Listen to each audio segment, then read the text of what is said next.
ठीक है, अपने करियर और अपने जीवन में आपने भारत के इतिहास में कई कठिन हालात देखे हैं। 2002 के गुजरात दंगे उनमें से एक है। वह भारत के हाल ही के इतिहास के सबसे कठिन समय में से एक था, जब गुजरात के हिंदू और मुस्लिम लोगों के बीच हिंसा हुई, जिसमें 1000 से ज्यादा मौतें हुईं। इससे उस जगह के धार्मिक तनाव का पता चलता है। जैसा कि आपने बताया, उस समय आप गुजरात के मुख्यमंत्री थे। तब की बात करें तो उस समय से आपने क्या सीखा है? मैं ये भी बताना चाहूंगा कि भारत की सुप्रीम कोर्ट ने 2 बार फैसला दिया है। उन्होंने 2012 और 2022 में कहा कि आपकी हिंसा में कोई भूमिका नहीं थी, 2002 के गुजरात दंगों की हिंसा में। लेकिन मैं जानना चाहता था कि आपने उस समय से सबसे बड़ी बातें क्या सीखी? लेकिन आप 2002 और गुजरात के राइट्स, लेकिन उसके पहले के कुछ दिनों का मैं आपको एक एक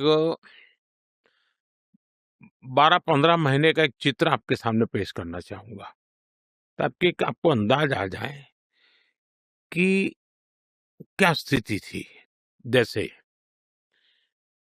24 दिसंबर 1999,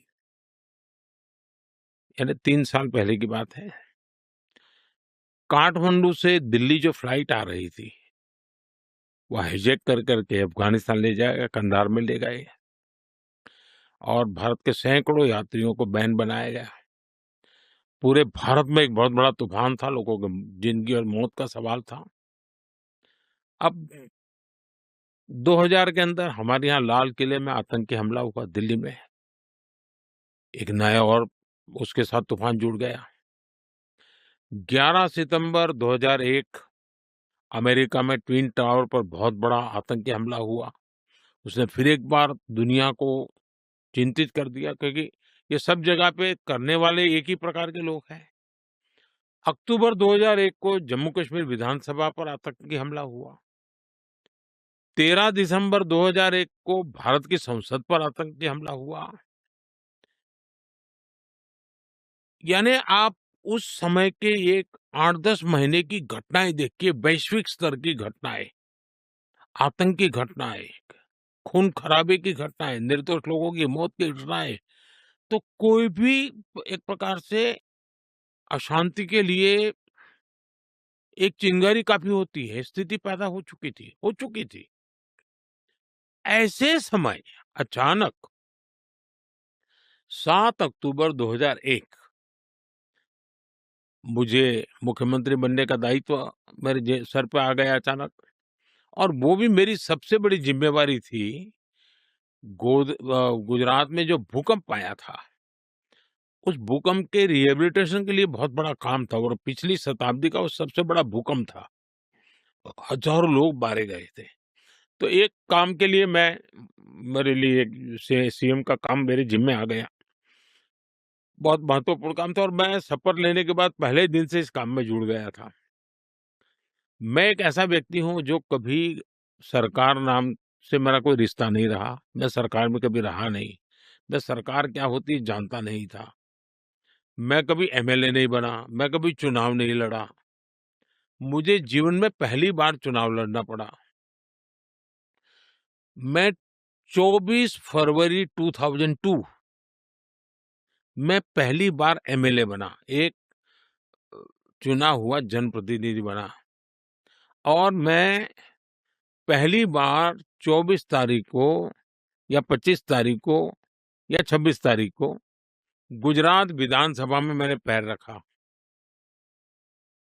27 फरवरी 2002 विधानसभा में मेरा बजट सत्र था, हम हाउस में बैठे थे, और उसी दिन, यानी अभी मुझे एमएलए बने 3 दिन हुए थे, और गोधरा की घटना हो गई, और भयंकर घटना थी। लोगों को जिंदा जला दिया गया था। आप कल्पना कर सकते हैं कि जो कंधार के विमान अपहरण को, या पार्लियामेंट पर का हमला कहो, या 9/11 कहो, ये सारी घटनाओं का बैकग्राउंड हो, और उसमें एक इतनी बड़ी संख्या में लोगों का मर जाना, जिंदा जला देना, आप कल्पना कर सकते हैं कि स्थिति कैसी होगी। कुछ भी नहीं होना चाहिए, हम भी चाहते हैं, कोई भी चाहेगा, शांति रहनी चाहिए। दूसरा जो कहते हैं ये बहुत बड़े रायट वगैरह, तो ये भ्रम फैलाया गया है। अगर 2002 के पहले का डेटा देखें तो पता चलता है कि गुजरात में कितने दंगे होते थे। हमेशा कहीं ना कहीं कर्फ्यू लगा रहता था। पतंग के अंदर कम्युनल वायलेंस हो जाए, साइकिल टकरा जाने पर कम्युनल वायलेंस हो जाए। 2002 से पहले गुजरात में 250 से ज्यादा बड़े दंगे हुए थे, और 1969 में जो दंगे हुए थे वो तो करीब 6 महीना चले थे। अरे तब तो हम कहीं थे ही नहीं दुनिया के उस चित्र में, उस समय की मैं बताऊं। और इतनी बड़ी घटना एक ऐसा स्पार्किंग पॉइंट बन गया कि कुछ लोगों की हिंसा हो गई, लेकिन न्यायालय ने उसको बहुत डिटेल में देखा है, लंबे अरसे। और उस समय हमारे जो विरोध के लोग हैं वो सरकार में थे, और वो तो चाहते थे कि हम पर जितने आरोप लगे थे हमको सजा हो जाए। लेकिन उनके लाखों कोशिश के बाद भी जुडिशरी ने पूरी तरह डिटेल में उसका एनालिसिस किया, 2-2 बार किया, और अब पूरी तरह निर्दोष। जिन लोगों ने गुनाह किया था उनके लिए न्यायालय ने अपना काम किया है। सबसे बड़ी बात है, जिस गुजरात में साल में कहीं न कहीं दंगे हुआ करते थे, 2002 के बाद आज 2025 है, गुजरात में 20-22 साल में कोई बड़ा दंगा